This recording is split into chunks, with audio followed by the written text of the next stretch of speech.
Good morning, all of you. Last session, I taught you with a few examples how to convert sentences in active voice into passive voice. Basically, you have to keep this table, and this will help you to convert active sentences to passive sentences very easily. So, ನಾನು ನಿಮಗೆ ಹಿಂದಿನ ತರಗತಿಯಲ್ಲಿ ಆ್ಯಕ್ಟಿವನ್ನು ಇರುವಲ್ಲಿರುವ ವಾಕ್ಯವನ್ನು ಪ್ಯಾಸಿವಿಗೆ ಹೇಗೆ ಬದಲಾಯಿಸೋದು ಅಂತ ಹೇಳಿಕೊಟ್ಟಿದ್ದೆ. ಹಾಗೆ ಹೇಳ್ಕೊಡೋಕ್ಕೆ ಈ table ತುಂಬ ಇಂಪಾರ್ಟೆಂಟ್ ಅಂತ ಕೂಡ ಹೇಳಿದ್ದೆ. ಸೊ ನೀವೀಗ ಮತ್ತೆ ಕೆಲವು ಉದಾಹರಣೆಗಳ ಸಮೇತ ಹೇಗೆ ಇನ್ನೊಂದಷ್ಟು ಎಕ್ಸಾಂಪಲ್ಸ್ನ ಮುಖಾಂತರ ಆ್ಯಕ್ಟಿವಿಂದ ಪ್ಯಾಸಿವಿಗೆ ಕನ್ವರ್ಟ್ ಮಾಡೋದು ಹೇಗೆ ಅಂತ ಹೇಳ್ಕೊಡ್ತೀನಿ. ನೋಡಿ, ಈಗ ಮೂರನೇ ಎಕ್ಸಾಂಪಲ್ಗೆ ಮೊದಲ 2 ಎಕ್ಸಾಂಪಲ್ಸನ್ನು ನಿಮ್ಮ ಟೆಕ್ಸ್ಟ್ ಬುಕ್ಕಲ್ಲಿರುವಂಥ ಎಕ್ಸಾಂಪಲ್ಸನ್ನು ನಾನು ಈಗಾಗಲೇ ಹೇಳ್ಕೊಟ್ಟಿದ್ದೀನಿ. ಈಗ ನಿಮಗೆ ಮೂರನೆಯ ಉದಾಹರಣೆಯನ್ನು ಕೊಡ್ತಾ ಇದ್ದೀನಿ. ನೋಡಿ, people believe everything that appears in news paper. ಇದು ಆ್ಯಕ್ಟಿವ್ ಸೆಂಟೆನ್ಸ್. ಇದು ಈ ಆ್ಯಕ್ಟಿವ್ ಸೆಂಟೆನ್ಸನ್ನು ನೀವು ಪ್ಯಾಸಿವಿಗೆ ಬದಲಾಯಿಸಬೇಕಾದ್ರೆ ಮೇಲ್ಗಡೆ ನಾನು ಮಾಡ್ಕೊಂಡಿದ್ದೀನಿ ನೋಡಿ. ಫಸ್ಟು ಬರುವ ನಾಮಪದವನ್ನು ಸಬ್ಜೆಕ್ಟ್ ಎಂದು ಗುರುತಿಸ್ಕೊಂಡ್ಬಿಡಿ. ಸಬ್ಜೆಕ್ಟ್ ಎಂದು ಗುರುತಿಸ್ಕೊಂಡಾದಮೇಲೆ ನೆಕ್ಸ್ಟು ಬರುವಂಥ ಕ್ರಿಯಾಪದ ಏನಿರುತ್ತಲ್ಲ ಅದು 1 ವರ್ಡ್ ಇರುತ್ತೆ, 2 ವರ್ಡ್ ಇರುತ್ತೆ, ಹೆಚ್ಚಂದ್ರೆ 3 ಪದ ಇರುತ್ತೆ. ಸೊ ಸಬ್ಜೆಕ್ಟ್ ಆದಮೇಲೆ 1, 2, 3 ಪದದೊಳಗೇ ವರ್ಬ್ ಇರುತ್ತೆ, ಅದ್ರ ಆಚೆಗೆ ಹೋಗಲ್ಲ ಅದು. ಸೊ ಆ ವರ್ಬು ಅದನ್ನು ವರ್ಬ್ ಗ್ರೂಪ್ ಅಂತ ಕರ್ಕೊಳ್ಳಿ. ಫಸ್ಟ್ ಬರೋ ಸಬ್ಜೆಕ್ಟ್ ಗುರುತಿಸ್ಕೊಂಡ್ರೆ ನೆಕ್ಸ್ಟ್ ವರ್ಬನ್ನು ಗುರುತಿಸ್ಕೊಳ್ಳೋದು ಸುಲಭ. ಸೊ ಆಮೇಲೆ ಆ 3 ಅಥವಾ 2 ಪದ ಆದಮೇಲೆ ಒಂದು ನಾಮಪದ ಇದೆಯಾ ನೋಡ್ಕೊಳ್ಳಿ. ಆ ನಾಮಪದ ಇರುವಂಥದ್ದು ಏನಾಗುತ್ತೆ, ಆಬ್ಜೆಕ್ಟ್ ಅಂತ ಆಗುತ್ತೆ. ಸೊ ಇದು ನಿಮಗೆ ಸಬ್ಜೆಕ್ಟ್ ವರ್ಬ್ ಆಬ್ಜೆಕ್ಟ್ ಗುರುತಿಸ್ಕೊಂಡಾದಮೇಲೆ ಸಬ್ಜೆಕ್ಟ್ ಪೊಸಿಷನ್ ಆಬ್ಜೆಕ್ಟ್ ಪೊಸಿಷನ್ಗೆ ಹಾಕಿ, ಆಬ್ಜೆಕ್ಟ್ ಪೊಸಿಷನನ್ನು ಸಬ್ಜೆಕ್ಟ್ ಪೊಸಿಷನ್ಗೆ ಹಾಕಿ.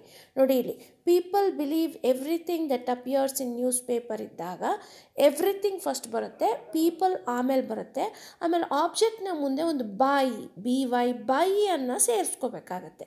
ಸೊ ಫಸ್ಟ್ ಸ್ಟೆಪ್ ನೀವೀಗ ವರ್ಬನ್ನು ಗುರುತಿಸ್ಕೊಂಡಾದಮೇಲೆ ಅದರ ಟೆನ್ಸನ್ನು ಗುರುತಿಸೋದು ಸುಲಭ. ಸೊ ನಾನು ನಿಮ್ಗೆ ಹಿಂದಿನ ಕ್ಲಾಸ್ಗಳಲ್ಲಿ ಟೆನ್ಸ್ ಹೇಗೆ ಗುರುತಿಸೋದು ಅಂತ ಒಂದು ರಿವೈವ್ ಎಕ್ಸರ್ಸೈಸನ್ನೇ ನಾನು ತೋರಿಸಿದ್ದೆ ನಿಮಗೆ. ಈಗ ನೀವು ಟೆನ್ಸನ್ನು ಗುರುತಿಸ್ಕೊಳ್ಬೇಕಾದ್ರೆ ನೀವೇನು ಮಾಡ್ತಾ ಇದ್ದೀರಾ ಅಂತಂದರೆ, ಟೆನ್ಸು ಸಿಂಪಲ್ ಪ್ರೆಸೆಂಟ್ ಟೆನ್ಸ್ ಇದೆಯಾ, ಸಿಂಪಲ್ ಪಾಸ್ಟ್ ಟೆನ್ಸ್ ಇದೆಯಾ, ಪಾಸ್ಟ್ ಕಂಟಿನ್ಯೂಸ್ ಇದೆಯಾ, ಪ್ರೆಸೆಂಟ್ ಕಂಟಿನ್ಯೂಸ್ ಇದೆಯಾ ಅಂತ ನೀವು ನೋಡ್ಕೋಬೇಕಾಗತ್ತೆ. ಸೊ ಈಗ ನಾವು ನೋಡ್ಕೊಂಡಿದ್ದೀವಿ ಸಬ್ಜೆಕ್ಟ್ ಆದಮೇಲೆ ವರ್ಬ್ ಒಂದೇ ಒಂದು ಪದ ಇದೆ, ಅದು ಮೇಯ್ನ್ ವರ್ಬ್ ಇದೆ. ಸೊ ಹಾಗಾಗಿ ಅದು ಯಾವ ಟೆನ್ಸ್ನಲ್ಲಿದೆ, ಪ್ರೆಸೆಂಟ್ ಟೆನ್ಸಲ್ಲಿದೆ. ಸೊ ಒಂದೇ ಒಂದು ಮೇಯ್ನ್ ವರ್ಬ್ ಬಂದು ಆಮೇಲೆ ಒಂದು ನಾಮಪದ ಬಂದ್ಬಿಟ್ಟಿದೆ ಅಂತಂದಾಗ ಅದನ್ನು ಒಂದೇ ಮೇಯ್ನ್ ವರ್ಬ್ ಬಂದರೆ ಅದನ್ನು ಸಿಂಪಲ್ ಪ್ರೆಸೆಂಟ್ ಇರುತ್ತೆ, ಇಲ್ಲ ಸಿಂಪಲ್ ಪಾಸ್ಟ್ ಟೆನ್ಸ್ ಇರುತ್ತೆ. ಈಗ ಬಿಲೀವ್ ಅನ್ನೋದು ಸಿಂಪಲ್ ಪ್ರೆಸೆಂಟ್ ಟೆನ್ಸ್ ಇರೋದ್ರಿಂದ ಈ ಸ್ಟ್ರಕ್ಚರು ಸಿಂಪಲ್ ಪ್ರೆಸೆಂಟ್ ಸ್ಟ್ರಕ್ಚರ್. ನೋಡಿ, ಸ್ಟ್ರಕ್ಚರ್ ಹೇಗಿರುತ್ತೆ, ಸಬ್ಜೆಕ್ಟ್ ಪ್ಲಸ್ V0 ಅಥವಾ V1 ಯಾವುದಾದ್ರೂ, ಅಂದರೆ ಬಿಲೀವ್ಸ್ ಎಸ್ ಇರೋ ಅಂಥದ್ದಾರು ಬರ್ಬೋದು ಅಥವಾ ಬಿಲೀವ್ ಅಂತ ಅಷ್ಟೇ. ಎಸ್ ಇಲ್ಲದೆ ಇರೋದು ಬಂದರೆ ಅದನ್ನು V0 ಅಂತ ಕರಿತೀವಿ, ಎಸ್ ಇರೋದು ಬಂದರೆ ಅದನ್ನು V1 ಅಂತ ಕರಿತೀವಿ. ಸೊ ಫಸ್ಟ್ ಸ್ಟೆಪ್ಪು ನಿಮ್ಗೆ ಗೊತ್ತಾಗಿದೆ, ಇದು ಸಿಂಪಲ್ ಪ್ರೆಸೆಂಟ್ ಟೆನ್ಸ್ ಅಂತ. ಈಗ ಸಿಂಪಲ್ ಪ್ರೆಸೆಂಟ್ ಟೆನ್ಸ್ನ ಪ್ಯಾಸಿವ್ ಫಾರ್ಮ್ ಹೇಗಿರುತ್ತೆ ಅಂತ ಇಲ್ಲಿ ನೋಡ್ಕೊಳ್ಳಿ. ಸೊ ಈಗ ನೀವು ಆ್ಯಕ್ಟಿವ್ ಫಾರ್ಮಲ್ಲಿ ಒಂದೇ ಒಂದು ಕ್ರಿಯಾಪದ ಇರುತ್ತೆ, ಅದು V0 ಅಥವಾ V1 ಆಗಿರುತ್ತೆ.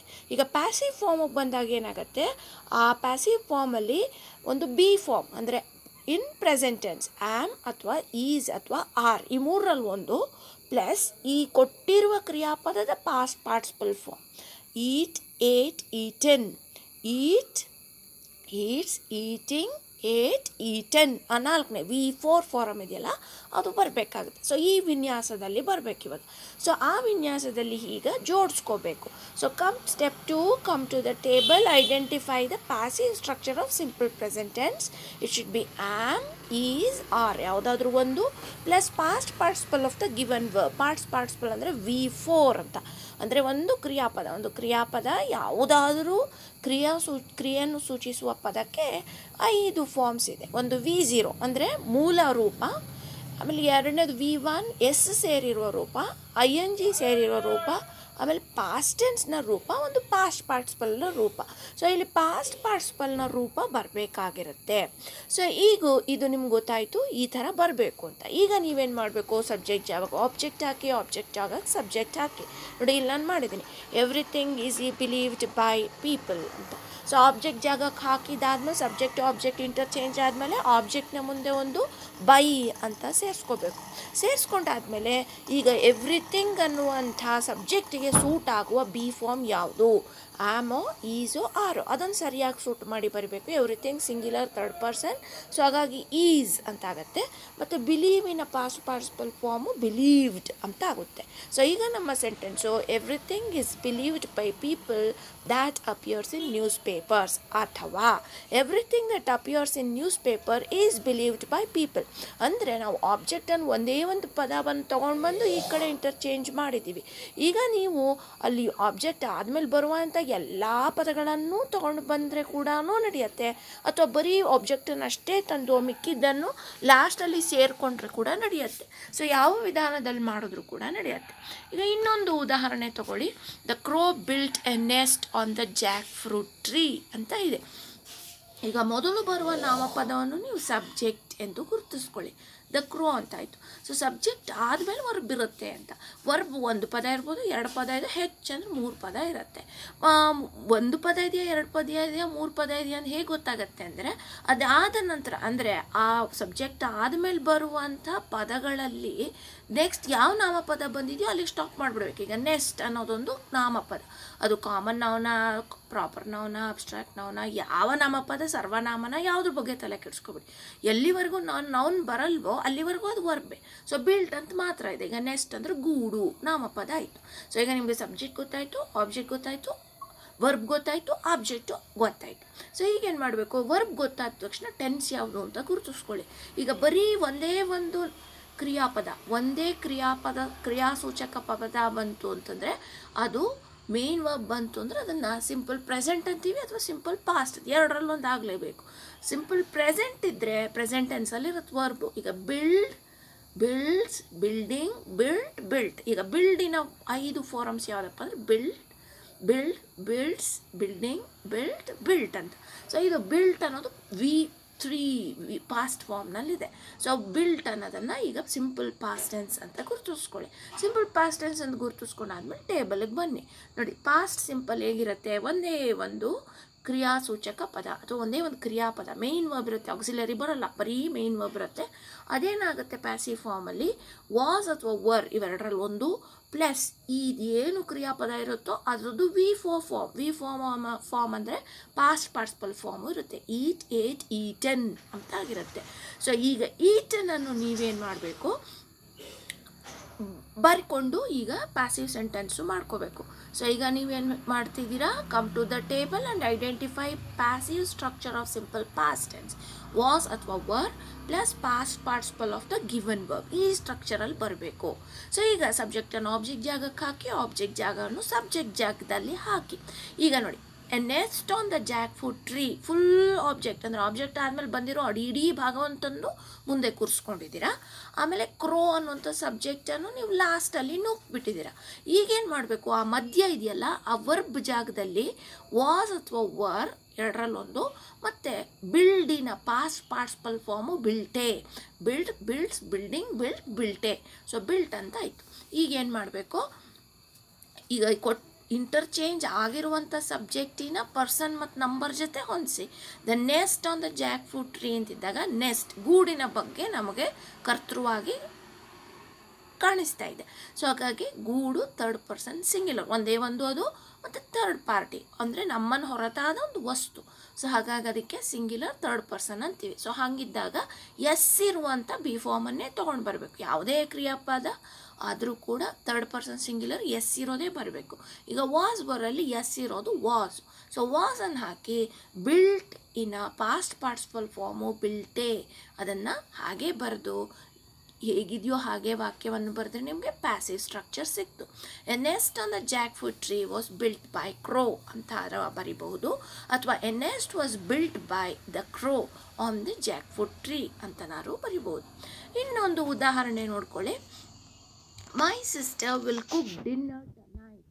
ನಾನು ಇವಾಗ ಸ್ಟೆಪ್ ಏನು ಹೇಳ್ತಾ ಇಲ್ಲ, ಮಾಡ್ಕೊಂಡು ಹೋಗ್ತಾ ಇದ್ದೀನಿ. ಸೊ ಫಸ್ಟ್ ಕಾಣುವ ನಾಮಪದವನ್ನು ಸಬ್ಜೆಕ್ಟ್ ಎಂದು ಗುರುತಿಸ್ಕೊಂಡ್ರೆ, ಸಬ್ಜೆಕ್ಟ್ ಗುರ್ತ್ಕೊಂಡು ಆದಮೇಲೆ 1, 2, 3 ಪದಗಳಲ್ಲಿ ವರ್ಬ್ ಆಗಿ ಇರುತ್ತೆ.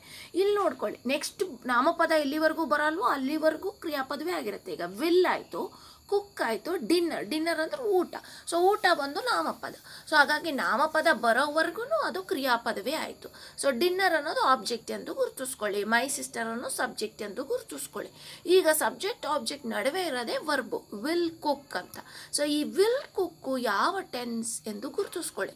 ವಿಲ್ ಒಂದು ಮೋಡಲ್ ಆಕ್ಸಿಲರಿ ಬಂದು V1 ಅಂದರೆ ಮೂಲ ರೂಪದ ಕ್ರಿಯಾಪದ ಬಂತು ಅಂತಂದರೆ, V0 ಬಂತು ಅಂದರೆ ಆಗ ಅದನ್ನು ನಾವು ಫ್ಯೂಚರ್ ಟೆನ್ಸ್ ಅಂತ ಕರಿತೀವಿ. ಸೊ ಈಗ ಫ್ಯೂಚರ್ ಟೆನ್ಸ್ ಗುರುತಿಸ್ಕೊಂಬಿಟ್ರಿ. ಫ್ಯೂಚರ್ ಟೆನ್ಸ್ ಗೊತ್ತಾದಮೇಲೆ ಇಲ್ಲಿ ನೋಡಿ ಟೇಬಲಲ್ಲಿ ಏನು ಹೇಳ್ತಾರೆ, ಫ್ಯೂಚರ್ ಟೆನ್ಸಲ್ಲಿ ವಿಲ್ ಅಥವಾ ಶಲ್ ಬಂದು V0 ಬಂದಿರುತ್ತೆ. ಅಂದರೆ ಮೂಲ ರೂಪ ಬಂದಿರುತ್ತೆ, ಒಂದು ಕ್ರಿಯೆಯ ಮೂಲ ರೂಪ. ಅದಕ್ಕೆ ಎಸ್ ಆಗಲಿ, ING ಆಗಲಿ, ED ಆಗಲಿ, EN ಆಗಲಿ ಏನೂ ಸೇರಿರಲ್ಲ, ಅದಕ್ಕೆ ಮೂಲ ರೂಪಕ್ಕೆ ಬಂದಿರುತ್ತೆ. ಇದನ್ನು future tense. Future tense passive ಆದಾಗ ಏನಾಗಬೇಕು, ಅದೇ ಅಂದರೆ ಕೊಟ್ಟಿರುವ ಮೋಡಲ್ ಆಕ್ಸಿಲರಿನೇ ಬರಬೇಕು. ಅದಾದ ನಂತರ BE ಬಂದು ಕೊಟ್ಟಿರುವ ಮೂಲ ರೂಪದ ಕ್ರಿಯಾಪದವನ್ನು ಪಾಸ್ಟ್ ಪಾರ್ಟಿಸಿಪಲ್ ಆಗಿ ಬದಲಾಯಿಸಬೇಕು. ವಿಲ್ ಅಥವಾ ಶಾಲ್ ಒಂದು be eaten ಈ ರೀತಿ ಬಂದಿರಬೇಕು ಅಂತ ಹೇಳ್ತಾ ಇದ್ದಾರೆ. ಸೊ ಈಗ ನಾವು ನೋಡೋಣ, ಡಿನ್ನರ್ ಟೊನೈಟನ್ನು ಮುಂದಕ್ಕೆ ಕೇಳ್ಕೊಂಬಿಡೋಣ, ಮೈ ಸಿಸ್ಟರನ್ನು ಲಾಸ್ಟಾಗಿ ನೋಡ್ಕೋಣ. ಆ ಲಾಸ್ಟಲ್ಲಿರುವಂಥ ಆಬ್ಜೆಕ್ಟಿಗಿನ ಮುಂಚೆ ಬೈ ಅಂತ ಸೇರ್ಕೊಳ್ಳೋಣ. ಈಗ ವಿಲ್ ಕುಕ್ಕನ್ನು ಪ್ಯಾಸಿವಿಗೆ ಬದಲಾಯಿಸೋಣ. ವಿಲ್ ಅನ್ನೋದನ್ನು ಹಾಗೆ ಉಳಿಸ್ಕೊಳ್ಳಿ. ಟೇಬಲ್ನ ಪ್ರಕಾರ ಮೋಡಲ್ ಆಕ್ಸಿಲರಿ ಬಂದಾಗ will, shall, may, might, must, can, need, dare ಇವು ಯಾವ ಬಂದರೂ ಕೂಡ BE ಅಂತ ಆ್ಯಡ್ ಮಾಡಿ ಕುಕ್ ಅಂತ ಇರುವಂಥ ಕ್ರಿಯಾಪದ ಮೇನ್ ವರ್ಬನ್ನು ನಾವು ಪಾಸ್ಟ್ ಪಾರ್ಟಿಸಿಪಲ್ ರೂಪದಲ್ಲಿ ಬರಬೇಕು. So will be cooked, cook, cooks, cooking, cooked, cooked. V4 form ಇದೆಯಲ್ಲ, ಲಾಸ್ಟ್ ಪಾಸ್ಟ್ ಪಾರ್ಟಿಸಿಪಲ್ ಫಾರ್ಮು, ಅದನ್ನು ಅಲ್ಲಿ ಬರಿಬೇಕು. ಆವಾಗ ನಿಮಗೆ ಪ್ಯಾಸಿವ್ ಸೆಂಟೆನ್ಸು ಸಿಕ್ಕೋಯ್ತು. ಸೊ ಇನ್ನೊಂದು ನೋಡ್ಕೊಳ್ಳಿ, the teacher had prepared the students well for the exam ಅಂತ ಇದೆ. ಸೊ ಈಗ ನಿಮಗೆ ಫಸ್ಟ್ ಬರುವ ನಾಮಪದವನ್ನು ನೀವು ಸಬ್ಜೆಕ್ಟ್ ಎಂದು ಗುರುಸ್ಕೊಳ್ಳಿ. ಟೀಚರ್ ಒಬ್ಬರು, ಒಬ್ಬ ಶಿಕ್ಷಕರು ಅಂತಾಯಿತು. ಇದು ನಾಮಪದ. ನಾಮಪದ ಆದಮೇಲೆ ಒಂದು ಪದ ಇರ್ಬೋದು, ಎರಡನೇ ಹೆಚ್ಚಂದ್ರೆ 3 ಪದ ಇದೆ. ಎಲ್ಲಿವರೆಗೂ ಇನ್ನೊಂದು ನಾಮಪದ ಸಿಗಲ್ವೋ ಅಲ್ಲಿವರೆಗೂ ಅದು ವರ್ಬೆ. ಈಗ ನೋಡಿ, ಹ್ಯಾಡ್ ಅಂತಿದೆ, ಪ್ರಿಪೇರ್ಡ್, ಆಮೇಲೆ ದ ಸ್ಟೂಡೆಂಟ್ಸ್ ಅಂತ ಬಂತು. ಸ್ಟೂಡೆಂಟ್ ಅಂದರೆ ವಿದ್ಯಾರ್ಥಿ, ವಿದ್ಯಾರ್ಥಿಯು ಆಬ್ಜೆಕ್ಟ್ ಆಗೋಯ್ತು. ಸೊ ಈಗ ಆಬ್ಜೆಕ್ಟನ್ನು ಸಬ್ಜೆಕ್ಟ್ ಜಾಗಕ್ಕೆ ತನ್ನಿ, ಸಬ್ಜೆಕ್ಟನ್ನು ಆಬ್ಜೆಕ್ಟ್ ಜಾಗಕ್ಕೆ ತನ್ನಿ. ಫುಲ್ ಎಳ್ಕೊಂಡಾರು ಬರ್ಬೋದು, ಇಲ್ಲಾಂದರೆ ಬರೀ ಒಂದು ಆಬ್ಜೆಕ್ಟನ್ನು ತಂದಿಟ್ಕೊಂಡು ಆಮೇಲೆ ಮಿಕ್ಕಿದ್ದನ್ನು ಪ್ಯಾಸಿವ್ ಸ್ಟ್ರಕ್ಚರ್ ಆದಮೇಲೆ ಕೂಡ ಜೋಡಿಸ್ಬೋದು. ಸೊ ಈಗೆಲ್ಲ ದ ಸ್ಟೂಡೆಂಟ್ ಸಬ್ಜೆಕ್ಟ್ ಆಯಿತು, ದ ಟೀಚರ್ ಲಾಸ್ಟಿಗೆ ಹೋಯಿತು. ದ ಸ್ಟೂಡೆಂಟ್ಸು ಫಸ್ಟ್ ಬಂತು, the teacher, by the teacher ಲಾಸ್ಟಿಗೆ ಹೋಯಿತು. ಬೈ ಅಂತ ಸೇರಿಸ್ಕೋಬೇಕು ಆಬ್ಜೆಕ್ಟ್ ಮುಂದಕ್ಕೆ. ಈಗ ಹ್ಯಾಡ್ ಪ್ರಿಪೇರ್ಡ್ ಅಂತ ನಿಮಗೆ ವರ್ಬ್ ಗ್ರೂಪ್ ಸಿಕ್ತಲ್ಲ, ಇದರ ಟೆನ್ಸನ್ನು ಗುರುತಿಸಿ. ಸೊ ಟೆನ್ಸು ಹ್ಯಾವ್ ಫಾರ್ಮ್ ಬಂದು, ಯಾವುದಾದ್ರೂ ಹ್ಯಾವ್ ಫಾರ್ಮ್ ಬಂದಿರಲಿ, ಹ್ಯಾವ್ ಬರಲಿ, ಹ್ಯಾಸ್ ಬರಲಿ, ಹ್ಯಾಡ್ ಬರಲಿ, ಯಾವುದಾದ್ರೂ ಬಂದು V4 ಫಾರ್ಮ್. V4 ಫಾರ್ಮ್ ಅಂದರೆ ಪಾಸ್ಟ್ ಪಾರ್ಟಿಸಿಪಲ್ ಫಾರ್ಮ್.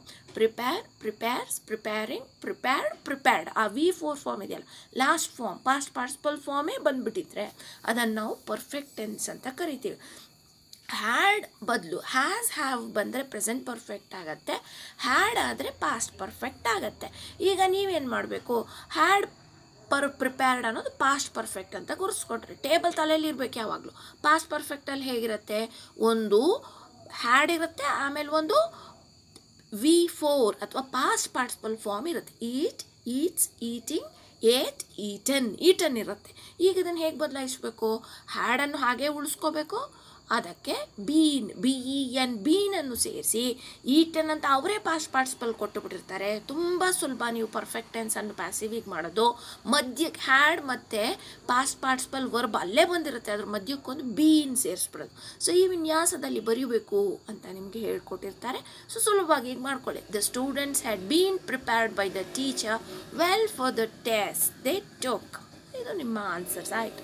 ಈಗ 7ನೇ ಎಕ್ಸಾಂಪಲನ್ನು ನೋಡೋಣ. The man outside the store ನೋಡಿ ಅಷ್ಟು ಸಬ್ಜೆಕ್ಟ್ ಆಯ್ತು. ಯಾಕೆಂದರೆ ನೆಕ್ಸ್ಟ್ ಬರುವಾಗ ನಾವು ವರ್ಬ್ನ ಸಂಕೇತ ಸಿಕ್ಕದೆ ವಾಸ್ ಅನ್ನುವ ಆಕ್ಸಿಲರಿಯಿಂದ. ಸೊ ಆಕ್ಸಿಲರಿಗಿಂತ ಮುಂಚೆ ಅಂದರೆ ವರ್ಬ್ ಗ್ರೂಪ್ ಅದು ಒಂದು ಆಕ್ಸಿಲರಿ ಇರಲಿ, ಒಂದು ಮೇನ್ ವರ್ಬ್ ಇರಲಿ, ಕಂಬೈಂಡ್ ಆಗಿ ಬಂದಿರಲಿ, 3 ಪದ ಬಂದಿರಲಿ, ಪ್ಯಾಸಿವ್ ಸ್ಟ್ರಕ್ಚರ್ ಏನೇ ಬಂದಿದ್ರು ವರ್ಬ್ಗಿಂತ ಮುಂಚೆ ಇರೋ 1 ಪದ ಇರಲಿ, 2 ಪದ ಇರಲಿ, 3 ಪದ ಇಲ್ಲ, ಅವೆಲ್ಲವೂ ಸಬ್ಜೆಕ್ಟ್ಸೇ ಆಗ್ತವೆ. ಸೊ ಈಗ ನಿಮ್ಗೆ ಸಬ್ಜೆಕ್ಟ್ ಗೊತ್ತಾಯಿತು, man outside the store, the man outside the store ಅಷ್ಟು ಕೂಡ ಸಬ್ಜೆಕ್ಟು. ಅದನ್ನು ಸಬ್ಜೆಕ್ಟ್ ಎಂದು ಗುರುತಿಸಿ, ಸಬ್ಜೆಕ್ಟ್ ಗುರುತಿಸಾದ್ಮೇಲೆ ವಾಸ್ ರಿಂಗಿಂಗ್ ಅನ್ನೋದು ವರ್ಬು. ಅದಾದಮೇಲೆ ನೆಕ್ಸ್ಟ್ ದ ಬೆಲ್ ಅಂತಿದೆಯಲ್ಲ ಅದು ಆಬ್ಜೆಕ್ಟ್. ಈಗ ಸಬ್ಜೆಕ್ಟನ್ನು ಆಬ್ಜೆಕ್ಟ್ ಜಾಗಕ್ಕೆ ಹಾಕಿ, ಸಬ್ಜೆಕ್ಟ್ ಜಾಗಕ್ಕೆ ಹಾಕಿ, ದ ಬೆಲ್ ಅನ್ನೋದು ಸಬ್ಜೆಕ್ಟ್ ಆಯಿತು. ಲಾಸ್ಟಲ್ಲಿ the man outside the store ಅನ್ನೋದು ಆಬ್ಜೆಕ್ಟ್ ಆಯಿತು. ಆಬ್ಜೆಕ್ಟ್ನ ಮುಂದಕ್ಕೆ ಒಂದು ಬೈ ಸೇರಿಸ್ಕೊಳ್ಳಿ ಅಂತ ಹೇಳಿದ್ದೀವಿ, ಬೈ ಸೇರಿಸ್ಕೊಂಡಿದ್ದೀರಾ. ಈಗ ವಾಸ್ ರಿಂಗಿಂಗ್ ಅಂತ ಇದೆಯಲ್ಲ, ವಾಸ್ ರಿಂಗಿಂಗ್ ಯಾವ ಸ್ಟ್ರಕ್ಚರ್ ಅಂತಂದರೆ ಒಂದು ಬಿ ಫಾರ್ಮು ಪ್ಲಸ್ V2 ಬಂದರೆ, ಅಂದರೆ ING ಸೇರ್ಕೊಂಡಿರೋ ವರ್ಬ್ ಬಂದರೆ ಅದನ್ನು ನಾವು ಏನು ಹೇಳ್ತೀವಿ ಅಂತಂದರೆ ಕಂಟಿನ್ಯೂಯಸ್ ಟೆನ್ಸ್ ಅಂತ ಹೇಳಿದ್ವಿ. ಸೊ ಈಗ ಅದರಲ್ಲಿ ಯಾವ ಟೆನ್ಸು, ಕಂಟಿನ್ಯೂಯಸ್ಸಲ್ಲಿ ಪ್ರೆಸೆಂಟ್ ಕಂಟಿನ್ಯೂಯಸ್ ಪಾಸ್ಟ್ ಕಂಟಿನ್ಯೂಯಸ್ ಅಂತ ಹೇಗೆ ಗೊತ್ತಾಗುತ್ತೆ ಅಂದರೆ, ಬಿ ಫಾರ್ಮ್ ಪ್ರೆಸೆಂಟ್ ಇದ್ದರೆ ಆಮ್ ಆರ್ ಈಸ್ ಇದ್ದರೆ ಪ್ರೆಸೆಂಟ್ ಕಂಟಿನ್ಯೂಯಸ್ಸು, ವಾಸ್ ವರ್ ಇದ್ದರೆ past continuous. So past continuous ನೋಡಿ ಹೇಗಿರುತ್ತೆ, ವಾಸ್ ಅಥವಾ ವರ್ ಒಂದು ಬಿ ಫಾರ್ಮ್ ಬಂದಿರುತ್ತೆ, ಎರಡರಲ್ಲಿ ಒಂದು ಬಂದಿರುತ್ತೆ, ಆಮೇಲೆ ಆ್ಯಕ್ಷನ್ ವರ್ಡ್ ಇದೆಯಲ್ಲ ಅದಕ್ಕೊಂದು ING ಸೇರ್ಕೊಂಡಿರುತ್ತೆ, ಇದು ಪಾಸ್ಟ್ ಕಂಟಿನ್ಯೂಸ್. ಈಗ ಇದನ್ನು ನಾವು ಪ್ಯಾಸಿವ್ ಸ್ಟ್ರಕ್ಚರಿಗೆ ಮಾಡಬೇಕಾದ್ರೆ ನಾವು ಸೂಕ್ತವಾದ ಅಂದರೆ ವಾಸ್ ಅಥವಾ ವರ್ ಯಾವ್ದು ತಗೋಬೇಕು ಅಂತಂದರೆ ಸಬ್ಜೆಕ್ಟ್ನ ಪರ್ಸನ್ ಮತ್ತು ನಂಬರ್ ಜೊತೆಗೆ ಹೊಂದಿಸ್ಕೊಂಡು ಯಾವ ಸೂಟ್ ಆಗುತ್ತೋ ಅದನ್ನು ಆರಿಸ್ಕೊಂಡು, ಆಮೇಲೆ ಒಂದು ಬೀಯಿಂಗ್ ಅಂತ ಸೇರಿಸ್ಕೊಂಡು, ಈಗ ಈಟಿಂಗ್ ಅಂತಿದೆಯಲ್ಲ ಅದು V2 ಫಾರ್ಮು, ಅದನ್ನು ನಾವೇನು ಮಾಡಬೇಕು, ಈಗ V4ಗೆ ಬದಲಾಯಿಸಬೇಕು. Eats, eating, eight, eaten. Eating ಅನ್ನೋದು V2 ಫಾರ್ಮ್, ಅದನ್ನು V4ಗೆ ಬದಲಾಯಿಸ್ಕೋಬೇಕು. ಎಲ್ಲ ಪ್ಯಾಸಿವ್ ಸೆಂಟೆನ್ಸಲ್ಲೂ V4 ಬರಬೇಕು ಯಾವಾಗಲೂ. ಇನ್ನು ಯಾವ ಫಾರ್ಮ್ ಆಫ್ ದ ವರ್ಬ್ ಕೂಡ ಬರಲ್ಲ, V0, V1, V2, V3 ಯಾವುದು ಬರಲ್ಲ, V4 ಬರಬೇಕು ಪ್ಯಾಸಿವ್ ಸೆಂಟೆನ್ಸಲ್ಲಿ. ಸೊ ಈಟಿಂಗಿನ V4 ಫಾರ್ಮ್ ಯಾವುದಪ್ಪ ಅಂದರೆ ಈಟನ್ ಅಂತ. ಸೊ ಹಾಗೆಯೇ ಇಲ್ಲಿ ರಿಂಗಿನ V4 ಫಾರ್ಮ್ ಅಥವಾ ಪಾಸ್ಟ್ ಪಾರ್ಟಿಸಿಪಲ್ ಫಾರ್ಮ್ ಯಾವುದಪ್ಪ ಅಂತಂದರೆ ರಿಂಗ್ಸ್, ರಿಂಗಿಂಗ್, ರಂಗ್ ಅಂತ. ಸೊ ರಂಗ್ ಅನ್ನೋದು ಪಾಸ್ಟ್ ಪಾರ್ಟಿಸಿಪಲ್ ಫಾರ್ಮ್ ರಿಂಗಿನದ್ದು. ಸೊ ಹಾಗಾಗಿ ನಮ್ಗೆ ಈಗ ಏನು ಮಾಡಬೇಕು, ವಾಸ್ ಜಾಗಕ್ಕೆ ದ ಬೆಲ್ ಅನ್ನೋದು 3rd ಪರ್ಸನ್ ಸಿಂಗ್ಯುಲರ್. ಸೊ ವಾಸನ್ನೇ ಆರಿಸ್ಕೋಬೇಕು, ವರ್ಬ್ ಬರಲ್ಲ. ಬೆಲ್ಸ್ ಅಂತಿದ್ರೆ ಪ್ಲೂರಲ್ ಇದ್ದರೆ ವರ್ಬ್ ಬರ್ತಾ ಇತ್ತು. ಈಗ ಬೆಲ್ ಅನ್ನೋದು ಸಿಂಗ್ಯುಲರ್ 3rd ಪರ್ಸನ್ ಇರೋದ್ರಿಂದ ವಾಸೇ ಬರುತ್ತೆ. ಆಮೇಲೆ ಒಂದು ಬೀಯಿಂಗನ್ನು ಸೇರಿಸ್ಕೊಳ್ಳಿ ಅಂತ ಟೇಬಲ್ ಹೇಳ್ತಾ ಇದೆ. ಆಮೇಲೆ ಕೊಟ್ಟಿರುವ ಕ್ರಿಯಾಪದದ V4 ಫಾರ್ಮ್ ಅಥವಾ ಪಾಸ್ಟ್ ಪಾರ್ಟಿಸಿಪಲ್ ಫಾರ್ಮನ್ನು ಬರೀರಿ ಅಂತ ಹೇಳ್ತಾ ಇದ್ದಾರೆ. ಸೊ ರಿಂಗಿಂಗಿನ V4 form rings, ringing, rung ಅಂತ. ಸೊ ಆ ರಂಗನ್ನು ನೀವು ಬರಿಬೇಕು, ವಾಸ್ ಬೀಯಿಂಗ್ ರಂಗ್ ಅಂತ ಮಧ್ಯದಲ್ಲಿ ಬರ್ಕೊಂಡ್ರೆ ನಿಮಗೆ ಉತ್ತರ ಸಿಕ್ತು. The bell was being rung by the man outside the store ಅಂತ. ಸೊ ಇದು ಇನ್ನು ನಿಮಗೆ 8, 9, 10, 11ನೆಯ ಪ್ರಶ್ನೆಗಳಿಗೆ ಉತ್ತರವನ್ನು ನಾನು ನೆಕ್ಸ್ಟ್ ಸೆಷನಲ್ಲಿ ಹೇಳ್ಕೊಡ್ತೀನಿ. ಒಂದೇ ದಿನ ಎಲ್ಲವೂ ಜಾಸ್ತಿ ಹೇಳ್ಕೊಟ್ರೆ ನಿಮಗೆ ಕನ್ಫ್ಯೂಸ್ ಮಾಡಬಾರ್ದು ಅಂತ ನಾನು ಈ ಸೆಷನನ್ನು ಸ್ಟಾಪ್ ಮಾಡ್ತೀನಿ. ಇಷ್ಟು ನಿಮ್ಗೆ ಅರ್ಥ ಆಗಿದೆ ಅಂತ ಅಂದ್ಕೊಳ್ತೀನಿ. ನೆಕ್ಸ್ಟ್ ಸೆಷನಲ್ಲಿ ಇನ್ನೊಂದಷ್ಟು ಎಕ್ಸಾಂಪಲ್ಸನ್ನು ನಿಮಗೆ ಆ್ಯಕ್ಟಿವ್ ಇಂದ ಪ್ಯಾಸಿವಿಗೆ ಕನ್ವರ್ಷನ್ ಮಾಡಿ ನಾನು ನಿಮಗೆ ತೋರಿಸ್ತೀನಿ.